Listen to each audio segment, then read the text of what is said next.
સૌપ્રથમ તો આપને એ જણાવી દો કે રાજ્યની અંદર જે સરકાર દ્વારા જે યોજનાઓ ચાલતી હોય છે, જે યોજનાઓની અંદર આપણે જે પણ ખેડૂત ભાઈઓ છે જે ઉત્પાદન લઈ આવતા હોય તેમાં અલગ અલગ જણસનું અલગ અલગ રીતે ટેકાના ભાવે ખરીદી થતી હોય છે।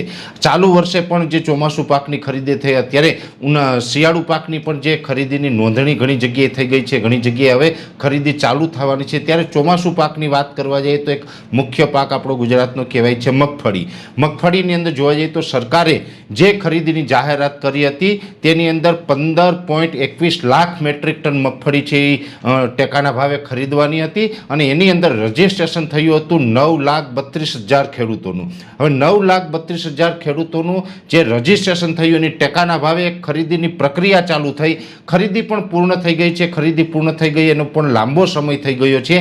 હવે તો એ જે ટેકાના ભાવે ખરીદી થઈ, આમ તો મગફળીનું ઉત્પાદન છે એ દિવાળી આવી જતું હોય છે ત્યારે ટેકાના ભાવે ખેડૂતોએ વેચાણ પણ કરી દીધું। હવે આવી ગઈ છે હોળી, છતાં પણ હજી 35,000 આસપાસ ખેડૂત એવા છે કે એના ખાતાની અંદર મગફળીનું પેમેન્ટ હજી આવ્યું નથી। ત્યારે ખૂબ દુઃખની વાત છે।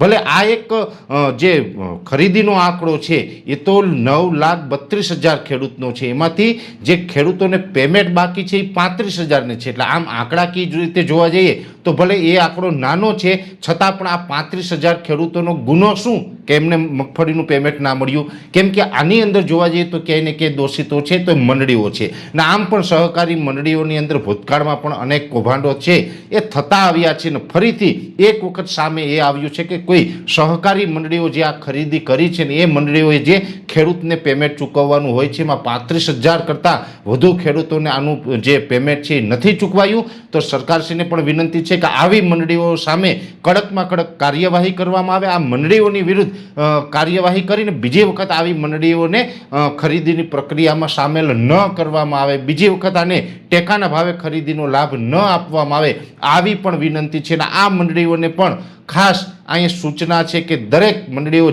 જે મંડળીઓએ ખેડૂતોનું પેમેન્ટ અટકાવેલું છે એ તાત્કાલિક ધોરણે ખેડૂતોને પેમેન્ટ આપે।